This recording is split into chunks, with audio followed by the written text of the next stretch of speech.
Very good evening, everyone. Hope you are doing very well. So, as you all know, that today we are going to cover the D and F block elements chapter theory part 1, right? So, today is the day where we are going to start a new chapter. So, let's start today's topic. NCRT chapter 4 D and F block elements theory part 1. Today we are covering the section 4.1 to 4.2 from the NCRT. So let's begin. This is disclaimer.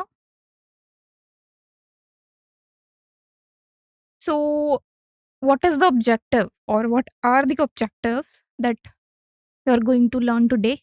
So after attending this lecture, you will be able to learn the positions of D and F block elements in the periodic table and know the electronic configurations of transition known as D block and inner transition known as F block elements.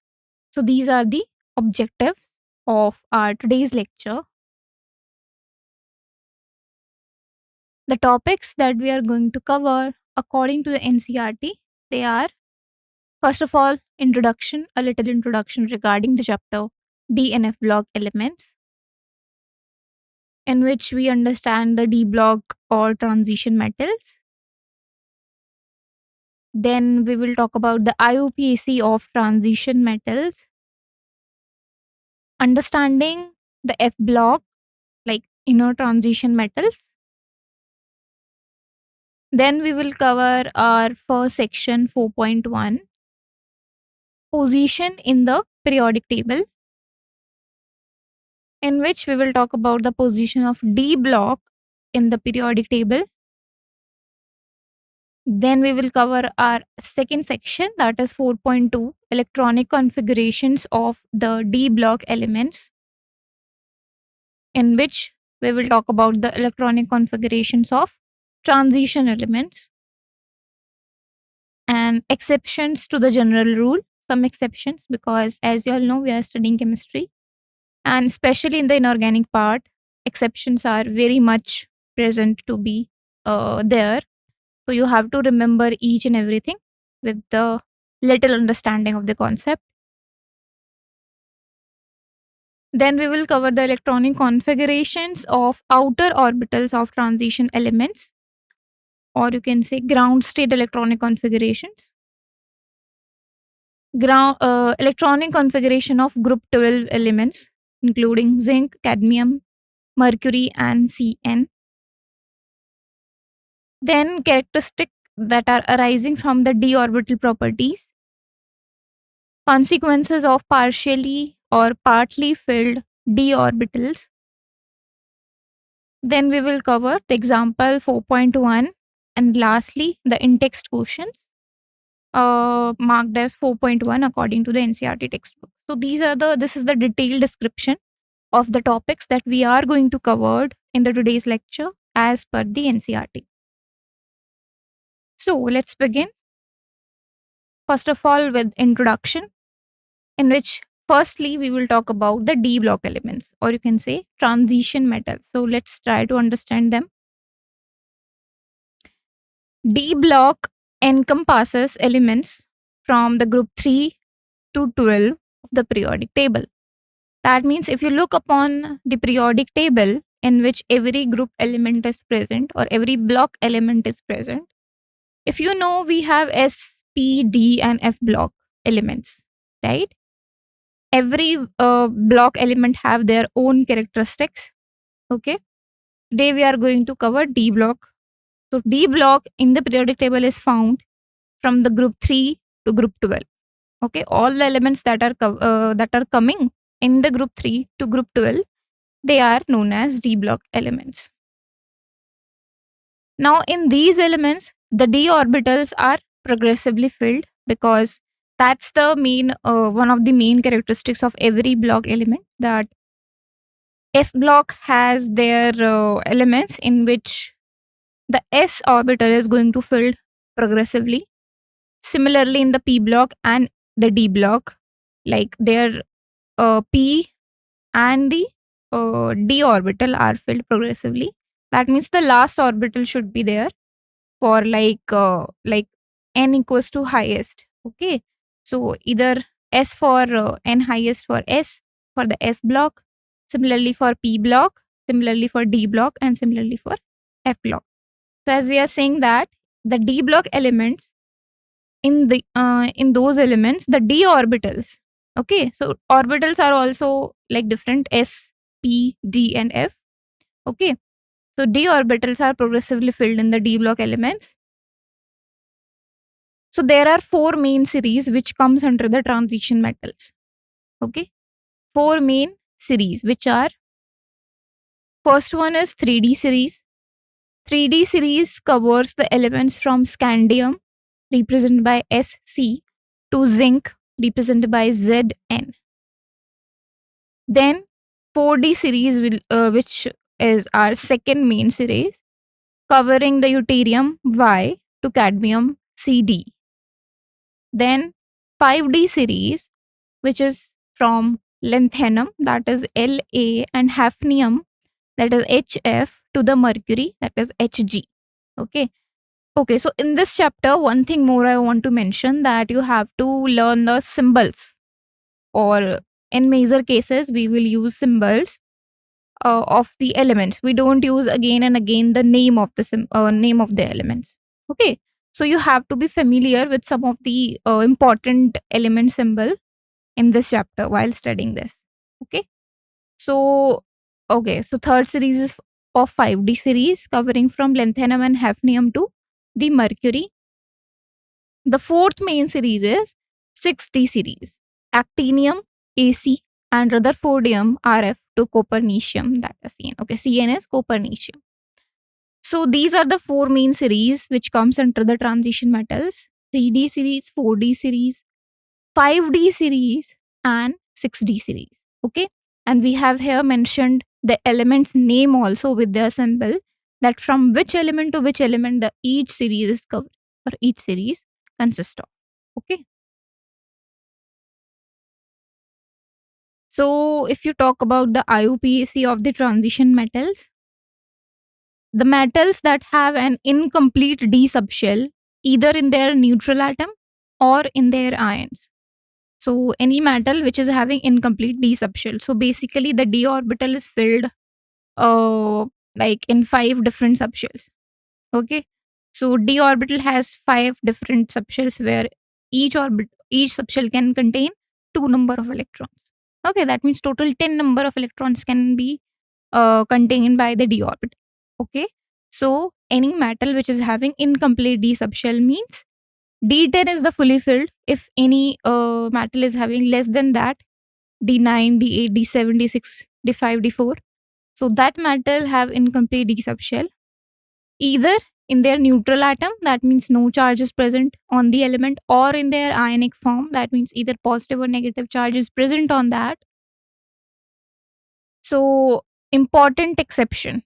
Okay, so important exception is, first of all, zinc, cadmium, and mercury. These three elements are not considered as transition metals. Okay, so firstly we will talk about the IUPAC of transition metals, that they have incomplete d subshell. Okay, either in their neutral atom or in their ionic form. Now based on this concept, we have an important exception, a point to note here, that zinc, cadmium, and the mercury are three elements that are not considered as transition metals. Why so? This is because they have full D10 configuration in their ground state and common oxidation states. Okay, so as we have mentioned in our first line, that the d orbitals or the transition metals have an incomplete d subshell. Now, if the d subshell is not incomplete, it is fully filled.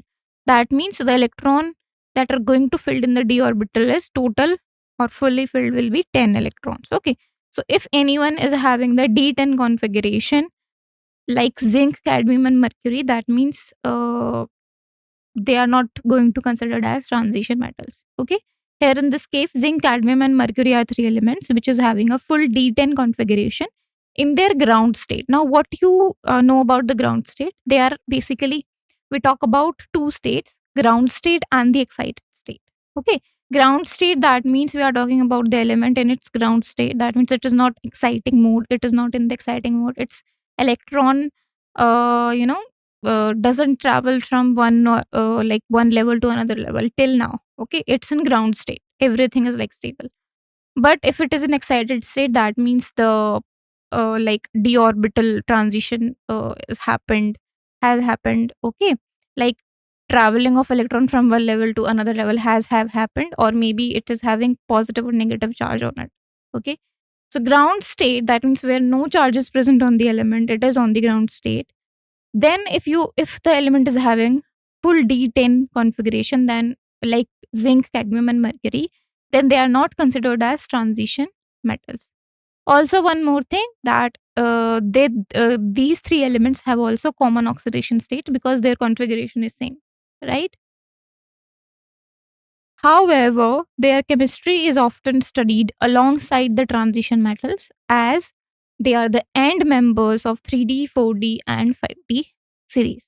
But we don't discriminate between this and transition metals. Why?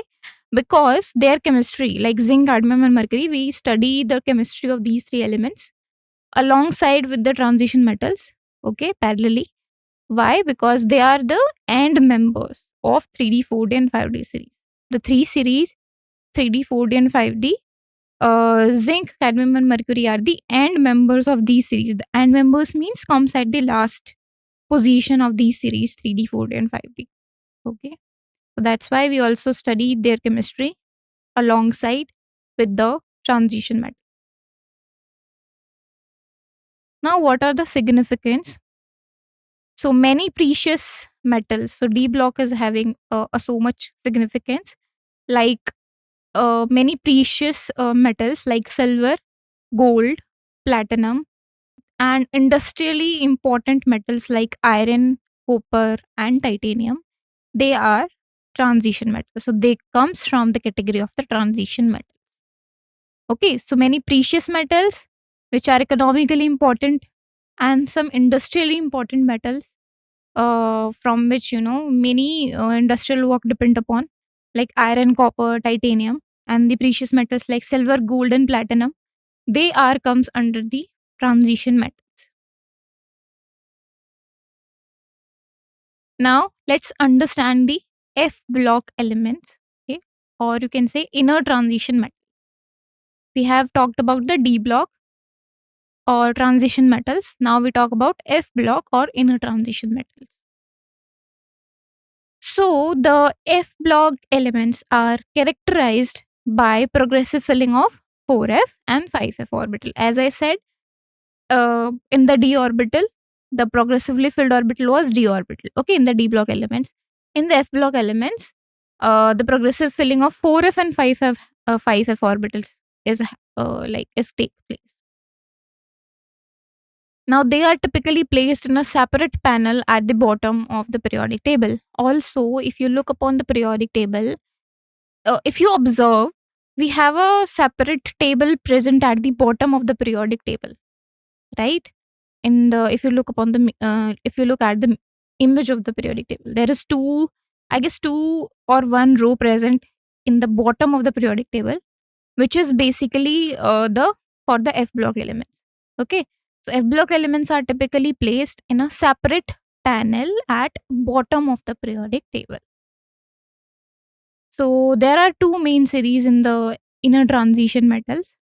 As you know that in the transition metals we have four main series. Here we have two main series.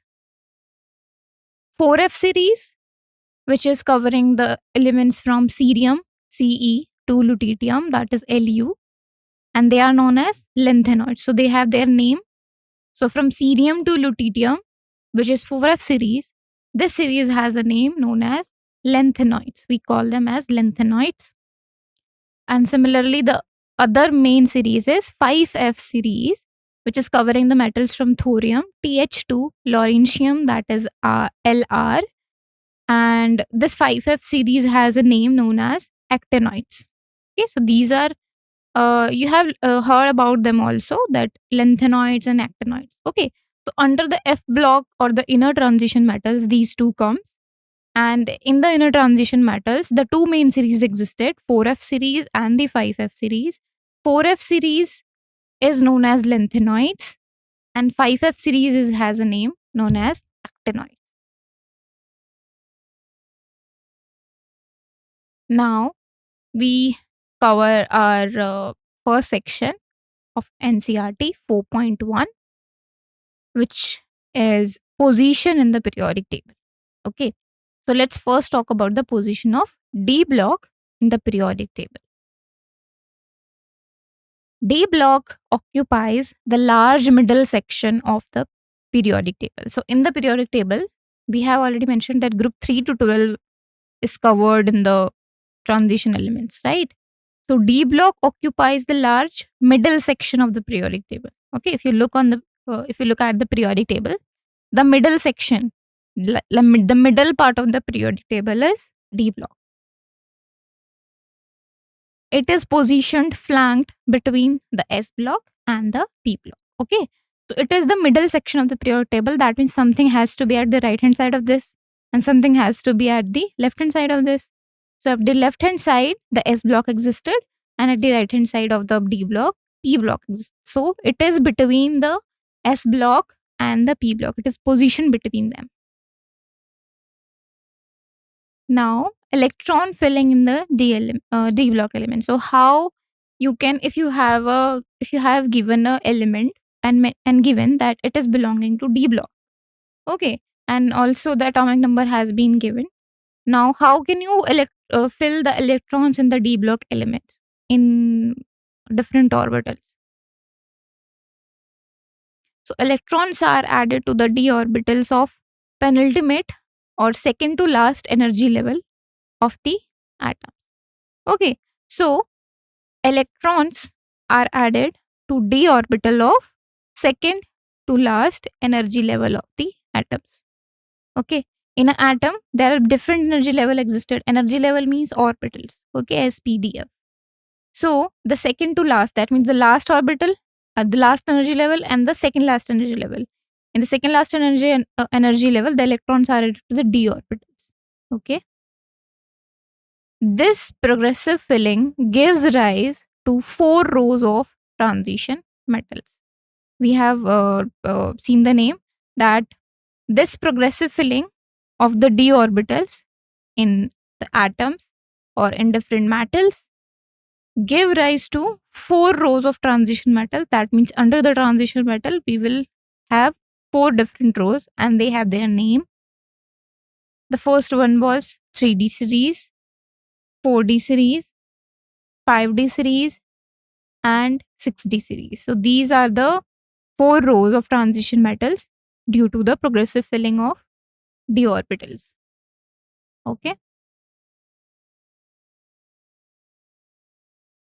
Now let's talk about the electronic configuration of the d block elements. Okay, which is our NCRT section 4.2.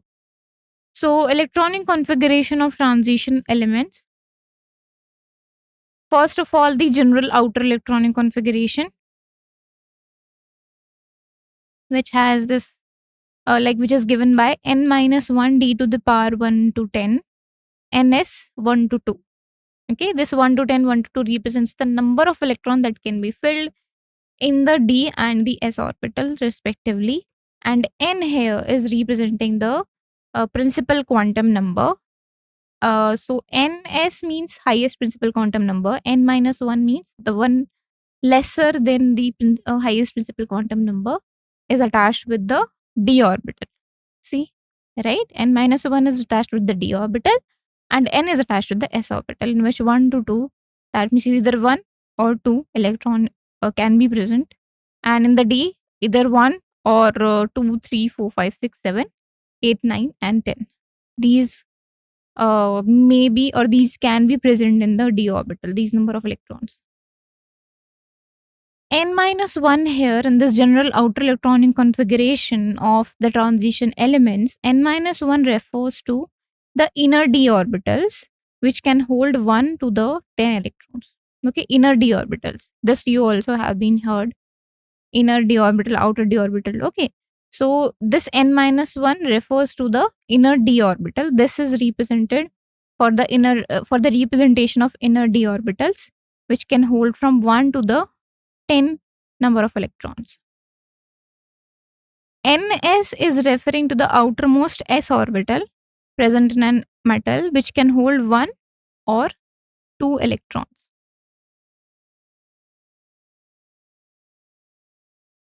Now, exceptions to the general rule. Now we have seen the general rule, right? That was n minus 1 d to the power d from 1 to 10, or ns 1 to 2, right? Now there are some exceptions to this general rule of electronic configuration. This generalization have several exceptions. Okay, we have just generalized the electronic configuration term or electronic configuration definition, but they have also several exceptions. Reason: very little energy difference between n minus 1d and ns orbitals. Okay, the one reason is that there is very little energy difference between the n minus 1d and the ns orbital. Both are different, right? How we are saying that? Let's suppose n is 5, right? So here 5 minus 1d means 4d, and here 5s. Okay, so both are different orbitals. So there is the energy difference between these orbitals is very little. Also, the half-filled and the completely filled sets of orbitals are relatively more stable. Okay, so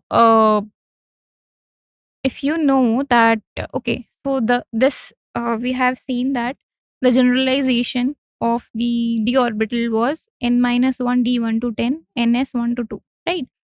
Now this generalization several exceptions it holds, because between the n minus 1d and ns orbital there is very less energy difference. If you remember energy difference, you can check by n plus l value for any orbital, right? N is representing where the principal quantum number, and l is representing the azimuthal quantum number, right? Azimuthal, yeah, azimuthal. So n plus l represents the energy for any orbital.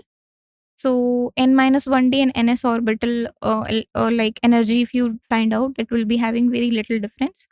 And also it is mentioned that half filled and the completely filled. Half filled means d5. Okay, half filled and completely filled means d10. Okay, similarly in the p case, p can hold maximum of 14 okay, maximum of 6 electrons, and minimum or half of 3 electrons. Okay, half filled 3 electrons, full filled 6 electrons. And in the d orbital, it can hold half filled 5 electrons and full filled 10 electrons, because it is having 5 subshells. Each subshell can attain 2 number of electrons in the opposite spin, right? So half filled and the completely filled set of orbitals are relatively more stable. In the stability term, the half filled and the completely filled orbitals are considered as more stable. Okay. For example, chromium. Chromium represent by Cr has 3d5 4s1 configuration instead of 3d4 4s2. That means it is having 3d4 4s2, but we consider its configuration as 3d5 4s1. Okay, why? This is because 3d5 means d5 is coming. d5 means it is half filled. Okay, so it is, as I said, d is having the 5 number of subshells. Each can attain 2 number of electrons in the opposite spin. That means completely filled having 10 number of electrons, and half filled have 5 number of electrons. So d5 means half filled, and this half filled d subshell will become more stable from this 3d4 4s2. That's why this configuration will considered as the correct one for the chromium. Next example is copper, that is Cu.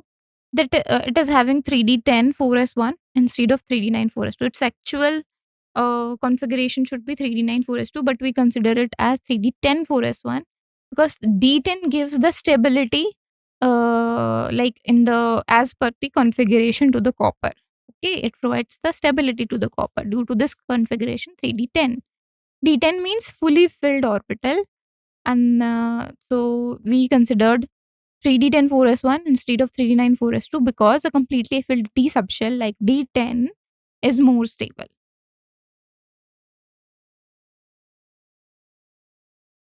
Now let's see table 4.1, which is electronic configurations of outer orbitals of transition elements, or you can say ground state electronic configuration of outer orbital of transition elements.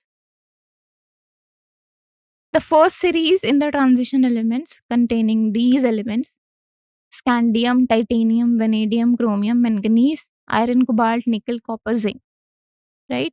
These are the symbols of representation of the first series elements. Z here is representing the atomic number, like scandium is having 21, titanium 22, vanadium 23, chromium 24, and manganese 25. Similarly, 26, 27, 28, 29, and 30. And 4s and 3d. So basically, as per the ground state electronic configuration, the outer orbital will contain 4s2 and 3d1 in the scandium, 4s2 3d2 in the titanium, 4s2 3d3 in vanadium, 4s1 3d5 in the chromium, 4s2 3d5 in the manganese, 4s2 3d6 in the iron, 4s2 3d7 in the cobalt, 4s2 3d8 in the nickel, 4s1 and 3d10 in the copper, and 4s2 3d10 in the zinc. Okay, so this is the distribution of electrons of in the outer orbital of transition elements. If you talk about the second series, comes under the transition element, having these first row as their elements: Y, Z, R, N, B, M, O, T, C, R, U, R, H, P, D, A, G, C, D. Okay, so basically, the it is following by their atomic numbers, right? Represented by Z, right? So they have from like 39 to 48 atomic numbers, right? So they have from 39 to 48 atomic numbers, and also it's their like electronic configuration of outer orbital is also given. Like Y has 5s to 4d1, right? Similarly, ZR has 5s to 4d2, then 5s1 4d4 for NB, then 5s1 4d5 for MO molybdenum, and 5s1 4d6 for TC, 5s1 4d7 for RU, and 5s1 4d8 for rhodium, 5s0 4d10 for palladium, 5s1 4d10 for silver, and 5s2 4d10 for cadmium. Okay, so these are the representation of the outer electronic configurations of the transition elements, right? Okay, so basically here you have to, as I said, that you have to learn the uh, the periodic table in some amount, like you have to learn some basic or some major element name for your need, okay, as per the need, okay, basically. Okay, so this is first series, second series. Now let's move to our third series. So the third series include different elements from La to Hg, lanthanum to mercury, right? So in this also, in this table also, Z represents the atomic number, and 57, 72, 73, 74. Now if you see here, 57 is different, and rest are in the series: 72, 73, 74, 75, 76, 77, 78, 79, 80. Right? So other other these from HF to the HG have the serial atomic number, right? But this 57 is different, lanthanum, right? Because it is placed in the different place from the series HF to HG, in the periodic table, and that's why its atomic number is also different.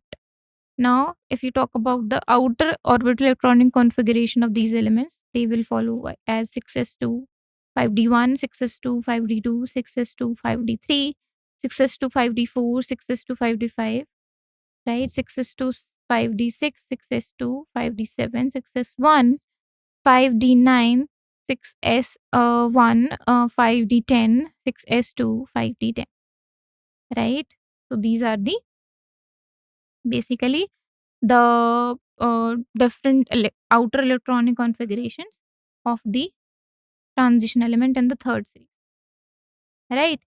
So if you see, this is lanthanum. Lanthanum is different or placed at different position in the periodic table from this remaining series, okay, which is covering hafnium and like tantalum and tungsten. W is representation for the tungsten.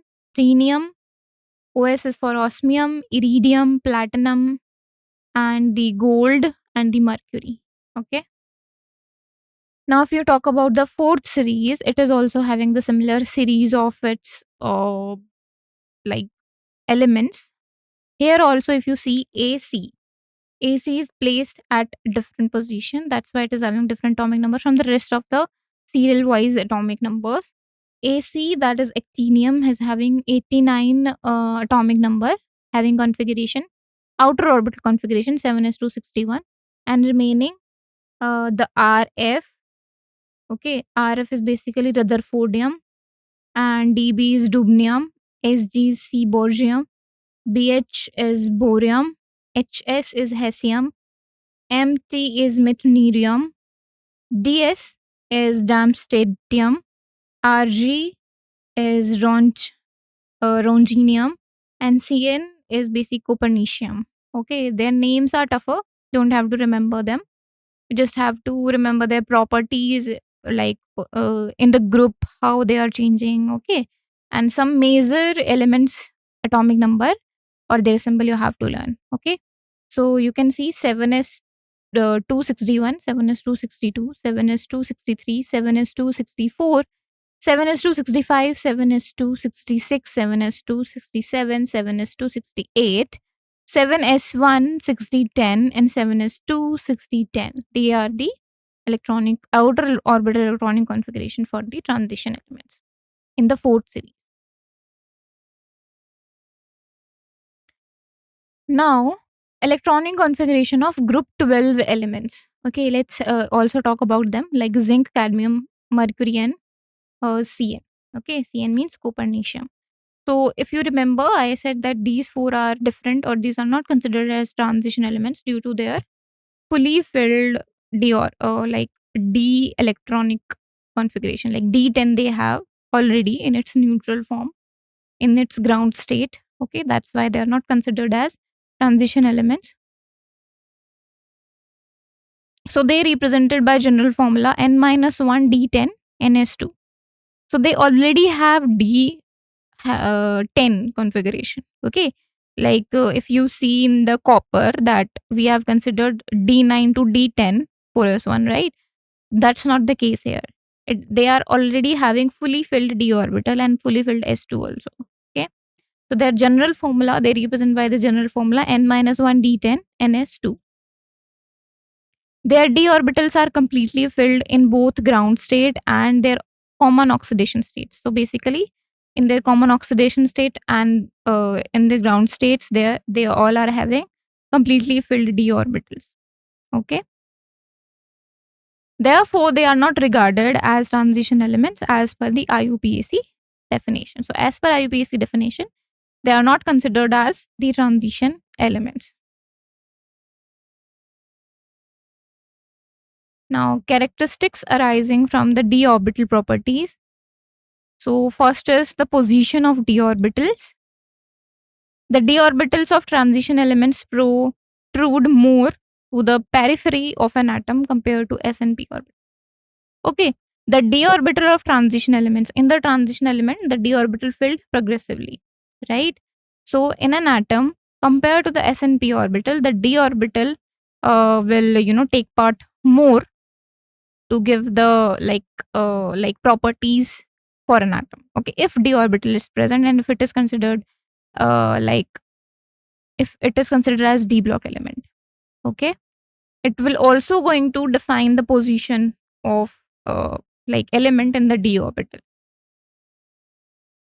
What is the consequence of this? They are more influenced by their surroundings and also affect the surrounding atoms or molecules. All okay. So the consequence for this is that if atom is going to depend upon a more to the d orbital of transition elements compared to the s and p orbitals, then they are more influenced by their surrounding. Their consequence is that they are going to influenced by their surroundings. Okay, whatever the in the surrounding atoms or molecules are going to present, they are also going to affect them. Okay, the d orbital elements, they are going to affect their surrounding atoms or molecules because they are very reactive. Okay, d transition happens, d orbital transitions, right? So the d orbitals of transition elements protrude more to the periphery of an atom compared to s and p orbital. So as you know, s and p orbital elements are the simple elements. They react with some number of the elements, right? And they are also defined as metals and the non-metals. But the d orbital elements, they are more reactive compared to s and p orbitals, right?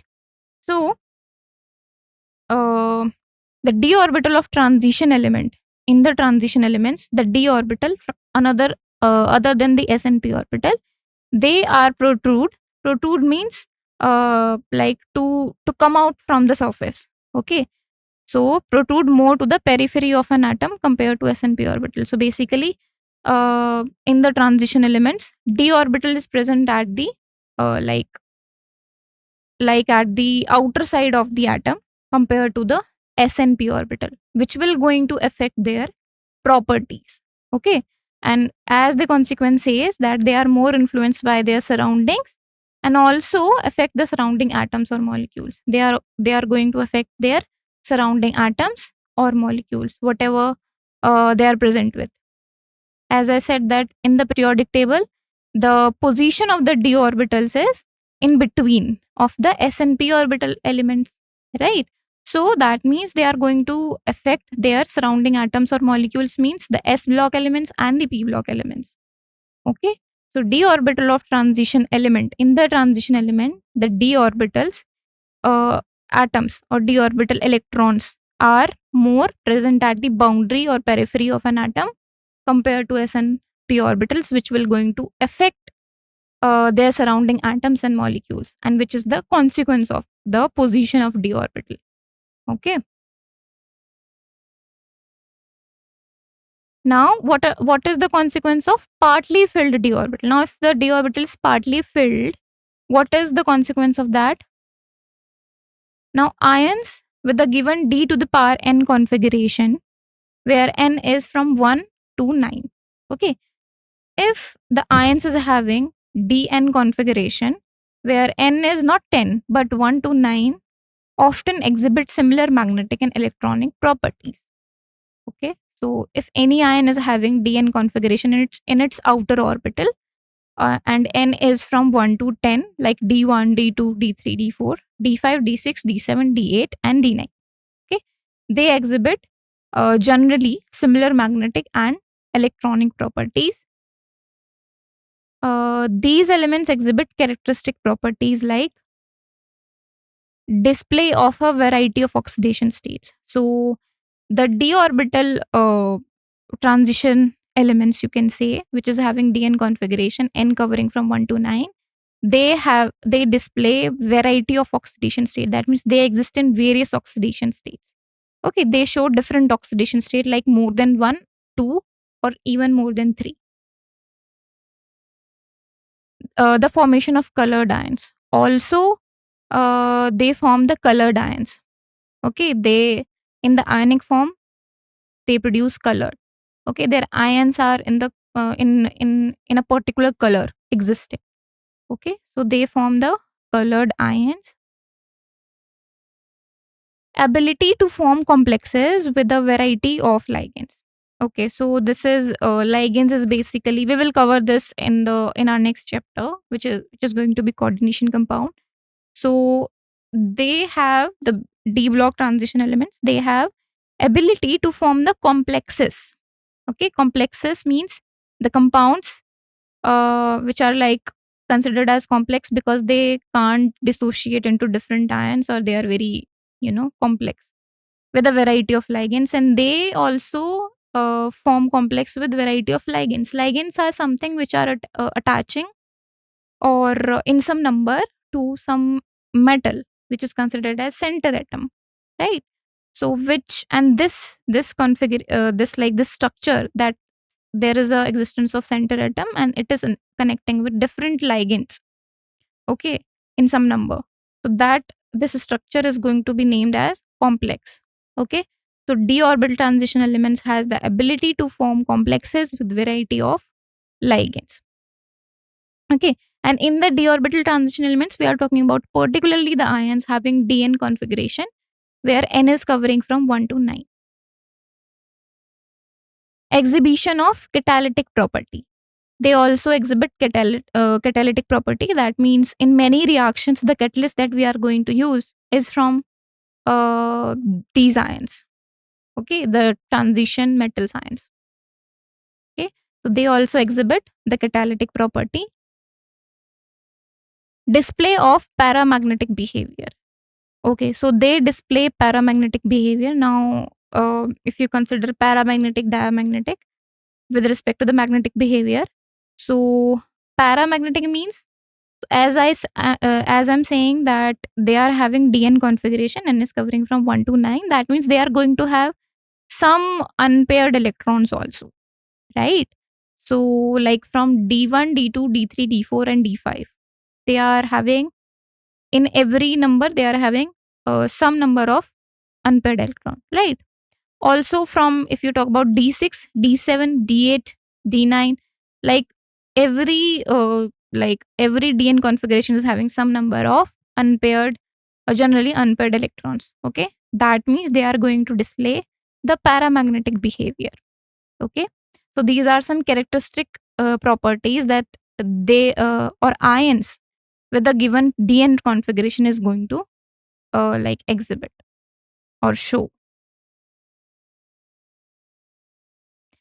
Okay, so let's solve an example which is marked as example 4.1, which is covering the NCRT section 4.2. The example is, on what ground can you say that scandium, whose atomic number is given by 21, is a transition element, but zinc, whose atomic number is 30, is not? So you have to prove, or you have to give points to prove that why that means how can you say that scandium, whose atomic number is 21, is a transition element, but zinc, whose atomic number is 30, which is very close to 21, 9 is the difference, but still if you see the different series we have seen in the transition elements, then this much close elements, but one is transition but another one is not. How can you say that? On which ground? Okay, so that you have to answer. So think about the concept that we have covered regarding the electronic configurations of the transition elements. Okay, why we consider something as transition element and not as transition element, and so you have given some time, try to solve this in your mind, and then we will see that what will be going to be our correct points to explain this.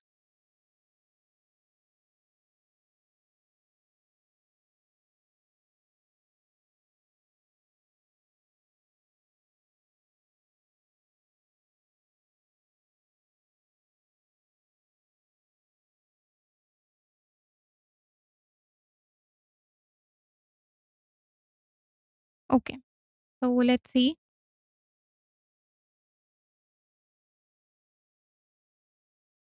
On the basis of incompletely filled 3D orbitals In case of scandium atom, in its ground state like 3d1, it is regarded as a transition element. Okay.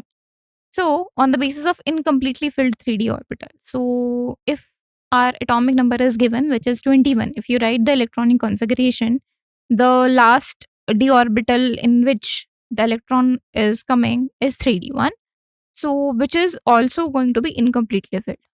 So, on the basis of that 3D orbital, which is incompletely filled, in case of scandium, okay, in its ground state, and also what is the configuration 3d1, so it is regarded as a transition element. Okay. So if you talk about the electronic configuration in the scandium atom, the incompletely filled 3d1 configuration is present in the 3d orbital. In the case of zinc atom has completely filled d orbital, which is 3d10.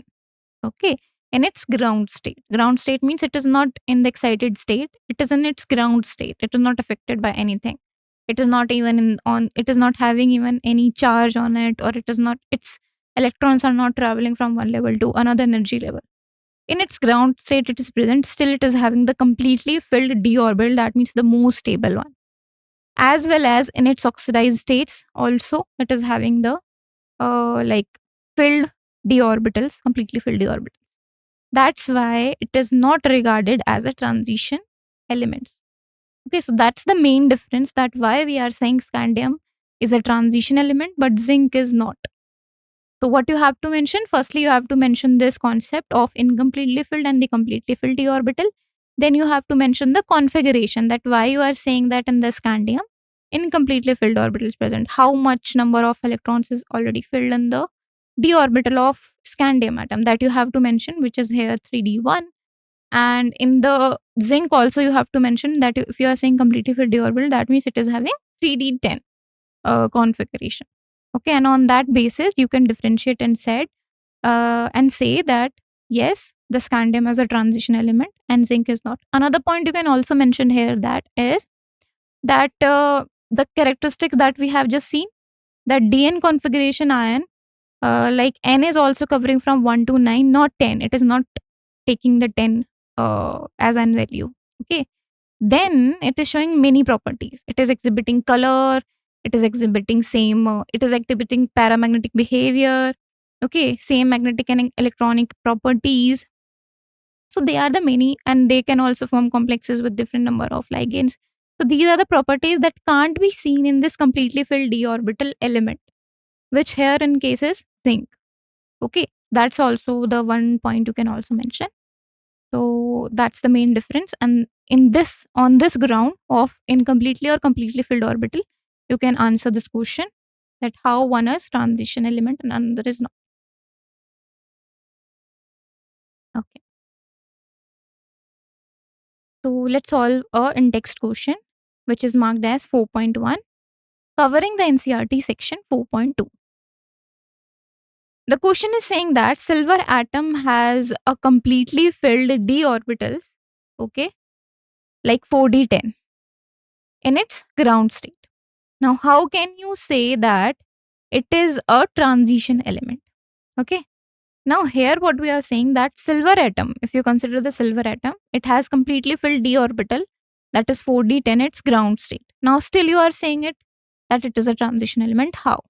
That you have to answer. Okay. So this is a little different question, or you have to take time to answer this. So you have given that, and after this, you will see the correct answer.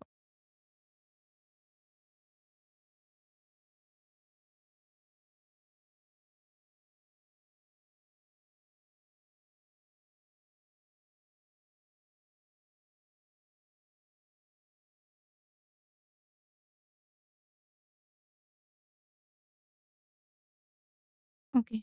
So let's see.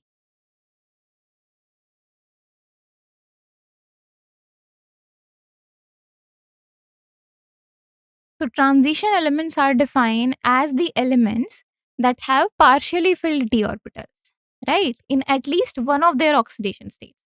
Because we have mentioned that the elements that are having completely filled d orbital in its ground state and in its every oxidation state. Then it is not considered as the transition element. So transition element are defined as those elements, inversely you can say that they have partially filled d orbitals in at least one of their oxidation states. Okay, at least in one of their oxidation state, that means the oxidation state that element is showing, in one of that oxidation state, it should be having partially filled d orbitals in it. This means that for an element to be classified as a transition metal, it should not have completely filled d orbital, right? So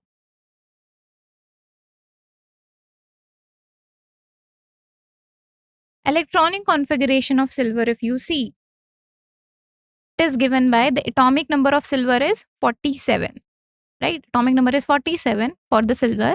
Its ground state electronic configuration can be written as Ag is equals to Ag symbol for the silver we use. Krypton, krypton is a stable noble gas configuration we use. And other than that, 4d10 5s1. Okay. So this is the representation of ground state of electronic configuration for the silver. So you can see 4d10 5s1 is coming, right? You can also write it as 4d9 5s2, right? But we are maybe we are writing it as 4d10 5s1 because we have studied that it is more stable. The 4d subshell is fully filled with 10 electrons. Here you can see having 10 electrons in the d subshell, and 5s subshell has 1 electron in it.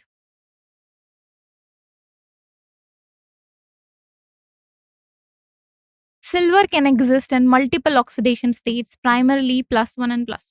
So this is also one of the properties that we have studied in the like transition elements, that they exhibit different oxidation states, right? Silver also exists in the multiple oxidation states, and primarily it is found in Ag positive, that is +1, and Ag2 positive, that is +2. These are the two oxidation states that in which silver is primarily found into. So when silver loses the electrons to form these ions, like silver when lose 1 electron, it will become Ag plus. When it will lose 2 electron, it will become +2. It can exhibit partially filled d orbitals, right? So if it is having 4d10 5s1, like 4d10 5s1 electronic configuration, if it going to lose +1 or +2 electrons, it is going to have partially filled d orbitals. Let's see. So for +1 oxidation state, that is Ag plus, silver lose 1 electron from the 5s orbital, right? So Ag plus will be krypton 4d10. And for +2 oxidation state, that is Ag2 plus, silver lose 1 electron from the 5s orbital and 1 electron from the 4d orbital, right? So this is how the Ag plus and Ag2 plus will form. So Ag2 plus will be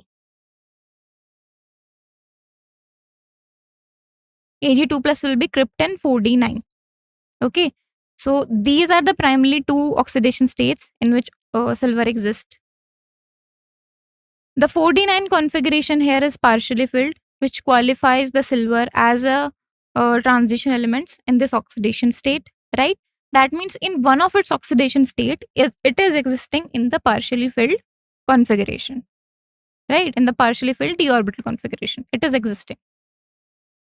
So although silver has a completely filled d orbital in its ground state, it can exhibit a partially filled d orbitals when it is losing its 2 electron and when it is forming Ag2 plus ion. Therefore, it meets the criteria for being classified as a transition element. Okay, so that is why we are considering the silver as a transition element, even though it is having completely filled d orbital in its ground state, that is 4d10. So this is how you can explain the concept was that something should be transition element or something can be explained as transition element if it is having a partially filled d orbital in any like in it, whether in its ground state or in any of its oxidation states. Okay, then it is considered as transition element. This is how you can solve, or this is how you can answer in the case of silver atom. Okay. Okay. So this is all for today's chemistry session. Thank you so much for joining this.